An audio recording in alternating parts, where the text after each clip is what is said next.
Liebe Genossen, Wolfgang spielte im Aufbau unserer Partei in Deutschland und international eine sehr wichtige Rolle.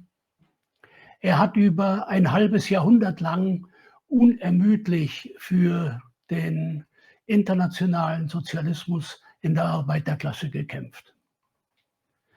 Er hat wesentlich dazu beigetragen, die historische Kontinuität des Marxismus zu bewahren, die durch den Stalinismus und den Paplismus massiv angegriffen worden war, sozusagen an einem seidenen Faden hing.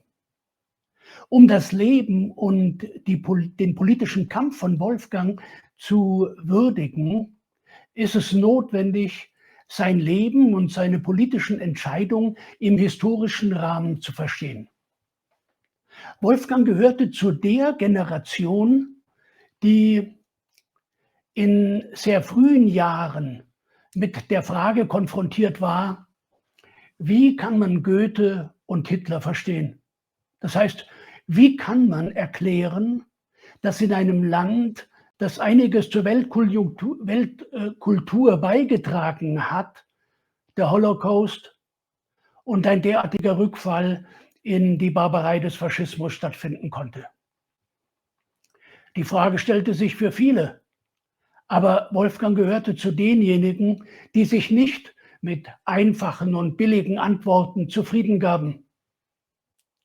Als er im Sommer 1949 zur Welt kam, war der Zweite Weltkrieg und der faschistische Terror erst 4 Jahre vorbei. Die Trümmer des totalen Kriegs und der totalen Diktatur lagen buchstäblich noch überall herum. Es herrschte eine gespenstische Atmosphäre. Niemand sprach darüber, was geschehen war. 6 Millionen Juden waren in den Vernichtungslagern der Nazis ermordet worden. Dazu noch Hunderttausende Roma und Sinti, Kriegsgefangene und viele andere. Von 50 Millionen Kriegstoten ganz zu schweigen. Ein ungeheures Verbrechen. Und die offizielle Politik tat so, als sei nichts gewesen. Die Adenauer Regierung hatte nach dem Krieg die sogenannte Stunde Null ausgerufen. Sie erklärte: Wir fangen neu an. Wir setzen alles auf Neustart.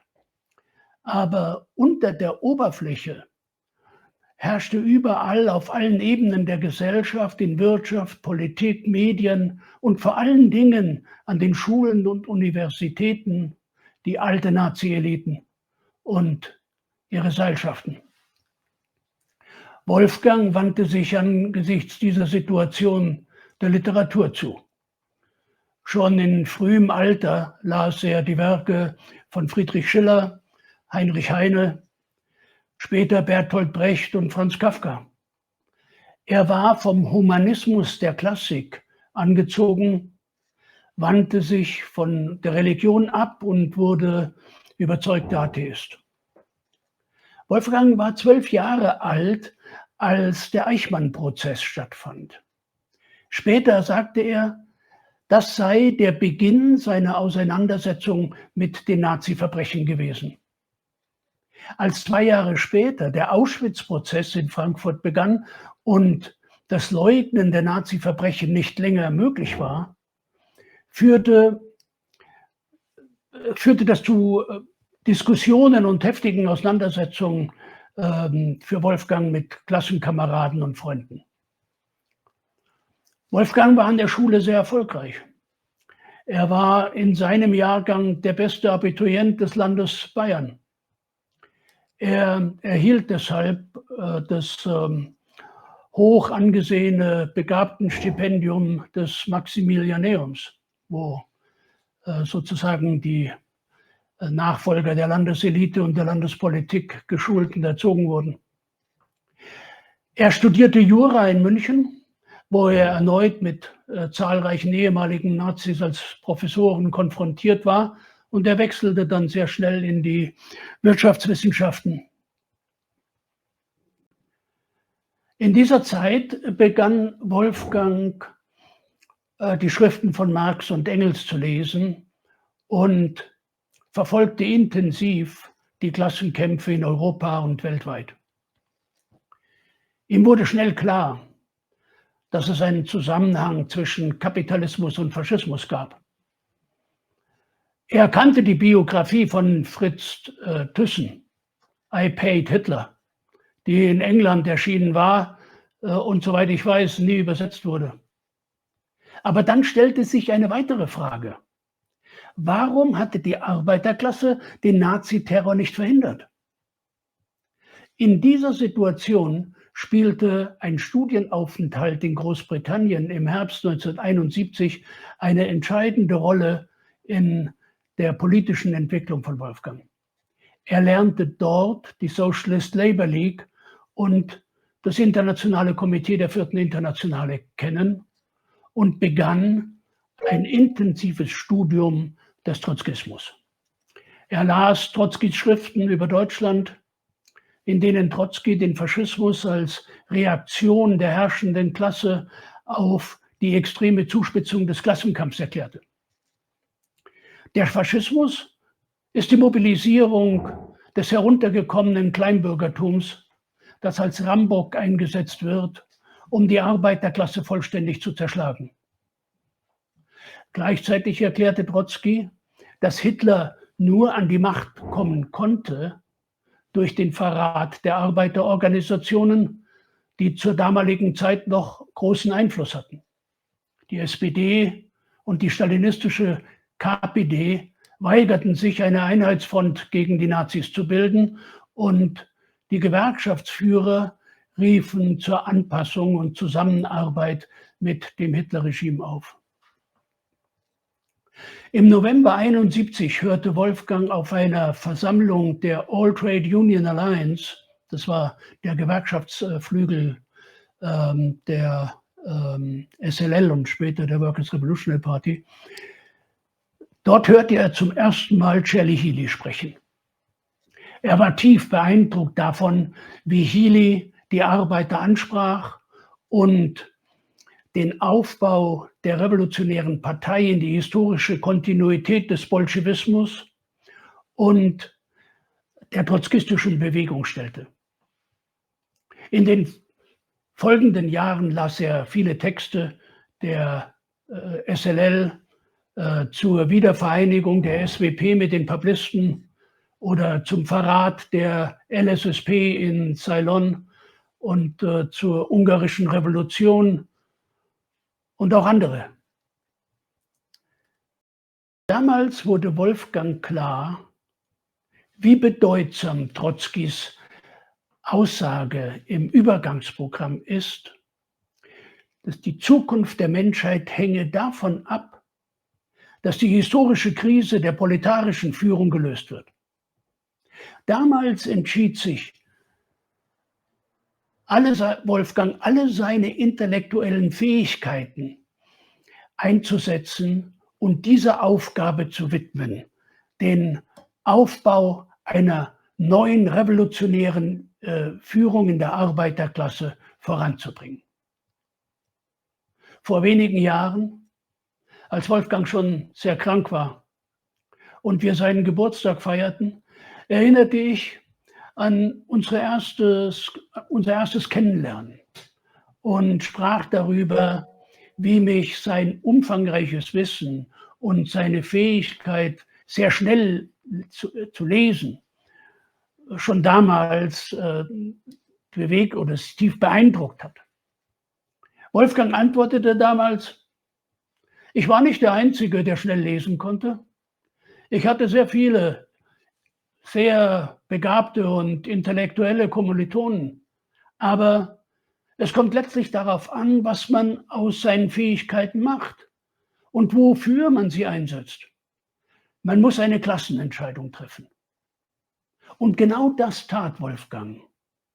Auch später in den Schulungsgruppen, die er leitete, betonte er immer, dass die Auseinandersetzung mit den verschiedenen kleinbürgerlichen Theorien kein Selbstzweck sei, sondern notwendig ist für den Aufbau der revolutionären Führung in der Arbeiterklasse.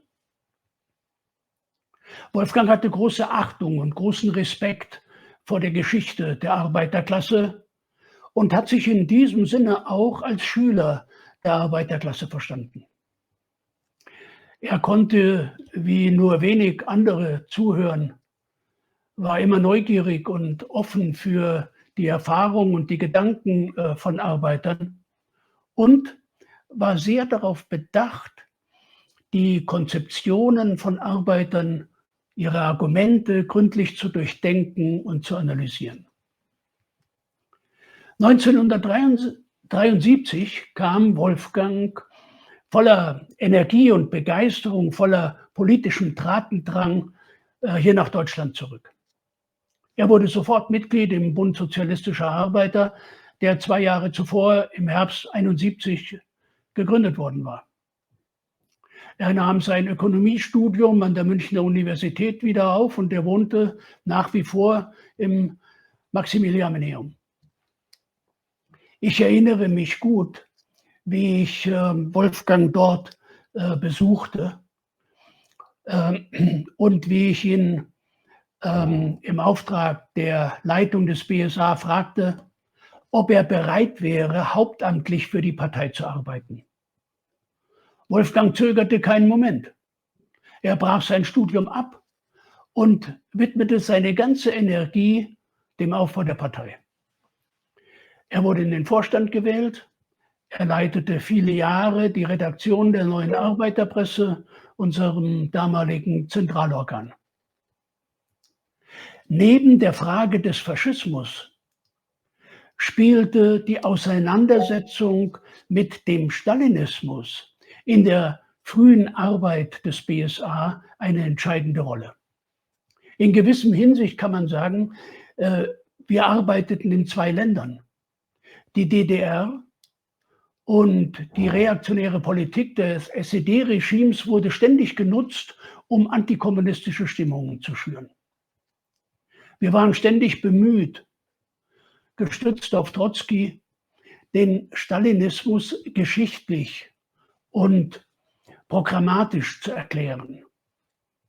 Als Wolfgang einige Jahre später sein Buch DDR 40 Jahre Stalinismus schrieb, stützte er sich auf viele frühere Diskussionen und Artikel.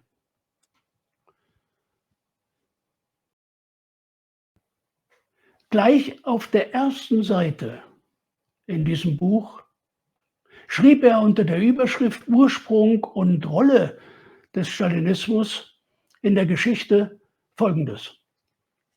Er schrieb: Durch die Niederlagen der proletarischen Revolution im ganzen Westeuropa und vor allem in Deutschland nach dem Ersten Weltkrieg war die Sowjetunion isoliert und von den Produktivkräften und Ressourcen der Weltwirtschaft isoliert, von der internationalen Arbeiterklasse abgeschnitten. Unter diesen Bedingungen hat die ganze von der Geschichte ererbte Rückständigkeit Russlands die Oktoberrevolution übermannt. Seinen gesellschaftlichen Ausdruck hat der Aufstieg ehemaligen Bürokratie, Herr Schwarzschiff, stattgefunden, deren politischer Führer Josef Stalin war. Zusammen mit Bukharin hatte Stalin 1924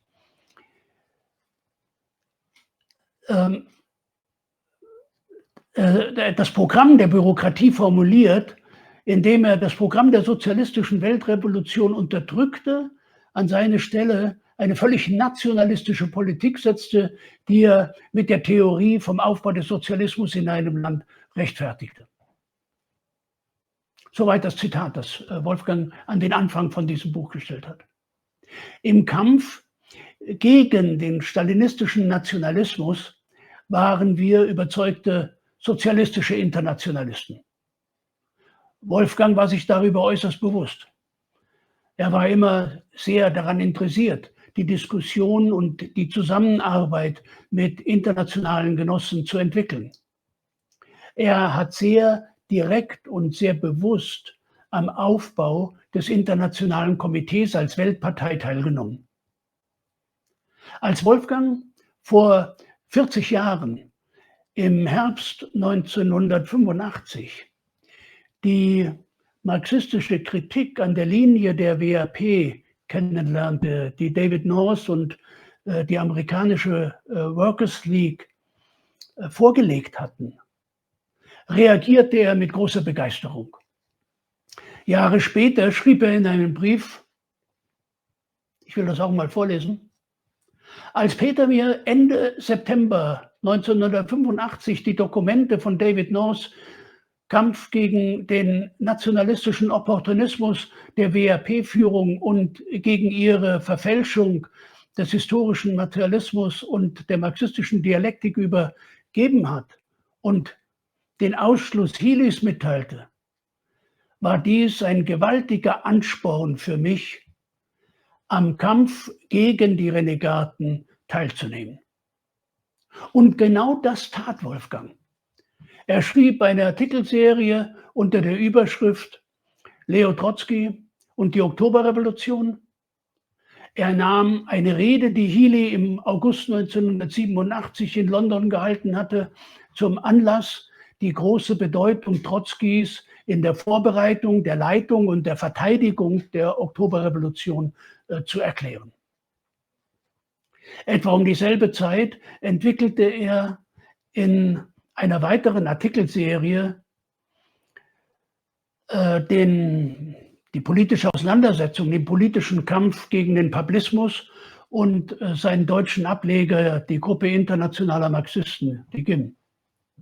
Er betonte, dass der Aufbau des Internationalen Komitees als Weltpartei der sozialistischen Revolution einen kompromisslosen und unnachgiebigen Kampf gegen Opportunismus und gegen alle Formen des Nationalismus erfordert.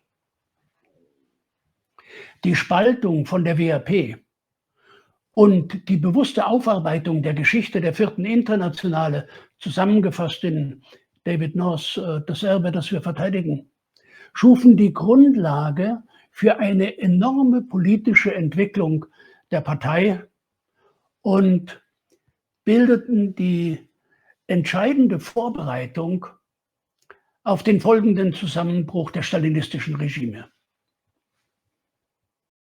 Im sogenannten Jahr der Wende, als sich in Osteuropa unter der DDR und in der DDR 98 Massendemonstrationen entwickelten, reagierte Wolfgang mit großer Begeisterung. Sein Artikel Der Hintergrund der Massenflucht aus der DDR, Vorbote von Massenaufständen, im August 1989 bildete den Auftakt für ein sehr intensives Eingreifen in der DDR.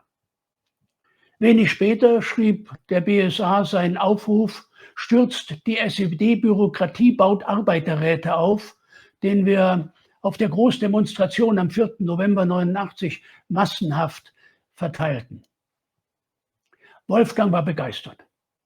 Zum ersten Mal war es möglich, mit der DDR-Arbeiterklasse Kontakt aufzunehmen und Trotzkis Perspektiven der politischen Revolution gegen die stalinistische Bürokratie bekannt zu machen und mit Arbeitern in der DDR zu diskutieren. Als Oskar Hippe unmittelbar nach dem Zweiten Weltkrieg versucht hatte, in der sowjetisch besetzten Zone, aus der später die DDR entstanden war, eine trotzkistische Organisation aufzubauen, war er sofort verhaftet worden und blieb 8 Jahre im Stasi-Gefängnis in Bautzen eingekerkert. Wolfgang hatte Oskar Hippe und seine Frau Gertrud im Frühjahr 1989 persönlich kennengelernt. Er besuchte die trotzkistischen Veteranen gemeinsam mit Bill und Jean Brust, die beide jahrzehntelang eine Schlüsselrolle im Kampf für den Trotzkismus in den USA gespielt hatten. Und auch andere Genossen des BSA waren an diesem Treffen beteiligt. Wolfgang war ein vehementer Kämpfer für die historische Wahrheit. Hier muss ich vielleicht eine kleine Anekdote einflechten, die ich schon auf Wolfgangs Beerdigung erzählt habe. Wolfgang war auch sehr an Kultur, an Musik, Literatur und Theater interessiert. Vor vielen Jahren schenkte er mir eine Gesamtausgabe der Werke von Shakespeare. Er machte mich auf eine Szene im Hamlet aufmerksam. Hamlet, der Prinz von Dänemark, versuchte die Verschwörung aufzudecken, die zum Tod seines Vaters geführt hat und an der seine Mutter beteiligt war. Er bereitete eine Theateraufführung vor. Und als er die Schauspieler empfängt, erklärte er ihnen die Funktion des Theaters, um die gesellschaftliche Wahrheit aufzudecken. Es ist eine wunderbare Beschreibung der gesellschaftlichen Funktion des Theaters. Wolfgang sagte zu mir: Uli, du weißt doch, dass Friedrich Schiller dieselbe Frage thematisiert in seiner großen Ballade Die Kraniche des Ibykus. Wir hatten damals viele Diskussionen über diese Fragen. Wolfgang war von der Stärke und der Macht der historischen Wahrheit zutiefst überzeugt und er spielte eine wichtige Rolle im Kampf des Internationalen Komitees, sie zu verteidigen. Als die verleumderische Trotzki-Biografie von Robert Service in deutscher Sprache veröffentlicht werden sollte, ergriff er die Initiative. Er kontaktierte den bekannten und damals schon hochbetagten Historiker Hermann Weber, Professor Hermann Weber. Sein Interview mit Weber beeindruckt bis heute. Wolfgang gewann 12 namhafte Historiker und Intellektuelle dafür, gegen Service Stellung zu nehmen und seine Schmähschrift zurückzuweisen. Und der Suhrkamp Verlag sah sich gezwungen, die Veröffentlichung um ein ganzes Jahr zu verschieben.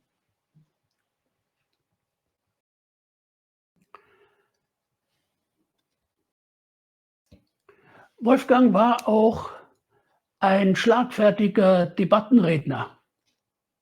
Er konnte nicht nur sein umfangreiches historisches und politisches Wissen einsetzen und darauf zurückgreifen. Er konnte auch sehr polemisch kontern.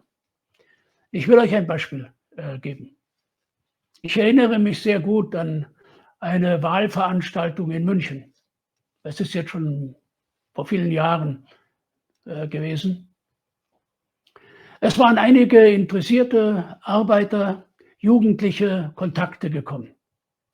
Ich bemühte mich, unser Wahlprogramm zu erklären, ging auf die reaktionäre Rolle der SPD, der Linkspartei, der Gewerkschaftsbürokratie ein. Und dann zu Beginn der Diskussion meldete sich ein Arbeiter oder ein linker Gewerkschafter zu Wort und sagte: Ja, ich kenne euch jetzt schon seit mehreren Jahren und vieles, was ihr sagt, ist ja ohne Zweifel auch richtig. Aber wie viele seid ihr denn? Schau dich doch mal hier um. Hier sitzen doch nur 2 Dutzend Leute. Damit kann man doch nichts anfangen und nichts erreichen. Das bringt doch alles nichts. Ich antwortete, betonte, dass die Stärke unserer Partei nicht an der Zahl der Anwesenden oder der Wählerstimmen gemessen werden könne. Aber ich war von meiner Wahlrede etwas erschöpft. Und da meldete sich Wolfgang zu Wort.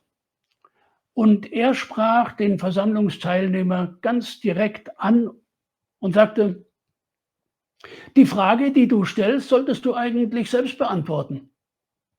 Du sagst, dass du uns seit vielen Jahren kennst und dass wir in vielen Fragen recht haben. Aber warum kämpfst du dann nicht für den Aufbau dieser Partei? Warum diskutierst du nicht mit deinen Kollegen und überzeugst sie? Die Antwort auf deine Frage liegt bei dir, in deinem Verhalten, in deiner Zurückhaltung, dafür zu kämpfen, was wirklich richtig ist. Dann ging er noch auf einiges, sagte er noch einiges über die Bedeutung des Kampfs für Prinzipien und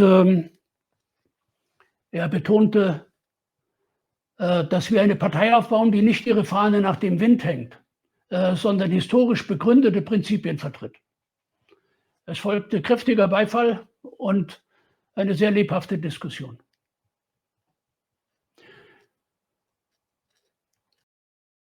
Wolfgang war auch sehr mutig. Er scheute sich nicht, auf Großveranstaltungen zu sprechen oder Interviews im Radio und Fernsehen zu geben, sich mit namhaften Professoren und Historikern auseinanderzusetzen. Er war ein revolutionärer Kämpfer im besten Sinn des Wortes. Er erinnerte mich an das, was Trotzki in seiner Rede vor Studenten der Moskauer Sverdlov-Universität 1923 gesagt hat, als er darüber sprach, was einen echten Revolutionär auszeichnet. Trotzki sagte damals Folgendes: Nicht umsonst, Genossen, trägt eure Universität den Namen Sverdlov. Er hat die marxistische Methode mit vollen Überzeugung angewandt, um der bürgerlichen Gesellschaft kräftige Schläge zu versetzen. So kannten wir ihn und so ist er ins Grab gesunken. Was charakteristisch für ihn war, ist der tätige Mannesmut. Ohne diese Eigenschaft, Genossen, gibt es und kann es keinen Revolutionär geben. Nicht in dem Sinne, dass ein Revolutionär kein Feigling sein darf. Das ist viel zu elementar, zu einfach. Ein Revolutionär muss etwas Höheres besitzen, und zwar einen geistigen Mut, eine Kühnheit im Denken, und er muss danach handeln. Er muss die Entschlossenheit haben, Handlungen durchzuführen, die es in der Geschichte noch nicht gegeben hat, die in der Praxis noch nicht geprüft sind und aus diesem Grund als etwas Ungeheuerliches erscheinen. Die Idee des Oktobers nach dem Oktober ist eine Sache für sich. Die gleiche Idee vor dem Oktober ist etwas ganz anderes. Jedes große Ereignis trifft in gewissem Sinne die Menschen unvorbereitet. Wolfgang hatte diese Kühnheit im Denken und Handeln. Gestützt auf sein umfangreiches historisches Wissen konnte er im heutigen Tag den morgigen sehen. Er war fest davon überzeugt, dass der Niedergang des Kapitalismus mit all seinen barbarischen Konsequenzen von Krieg, Faschismus, sozialer Verwüstung einen revolutionären Sturm der internationalen Arbeiterklasse auslösen wird und dass unsere Partei, das Internationale Komitee der 4. Internationale als Weltpartei der sozialistischen Revolution, die entscheidende Rolle spielen wird, um die Arbeiterklasse anzuführen. Bis zu seinem letzten Atemzug hatte Wolfgang diese Zuversicht. Als ich wenige Tage vor seinem Tod mit ihm sprach, sagte ich: Wolfgang, ich bewundere dich. Trotz der schlimmen Krankheit nimmst du so intensiv an der politischen Arbeit teil. Er antwortete: Was gibt es Besseres und Schöneres, als für die größten Ideen der Menschheit zu kämpfen in einer Zeit, in der sich vieles bestätigt von dem, was wir seit Jahrzehnten erklären. Ja, wir sind traurig über den Tod von Wolfgang, den er in den vergangenen Jahren immer mit eisernem Lebenswillen rausgeschoben hatte. Wir vermissen sein umfassendes Wissen und die Gespräche mit ihm. Aber in unserer Erinnerung und in unserer Partei, in der er eine so wichtige Rolle gespielt hat, lebt Wolfgang weiter und da bleibt er auch lebendig. Vielen Dank, Genossen.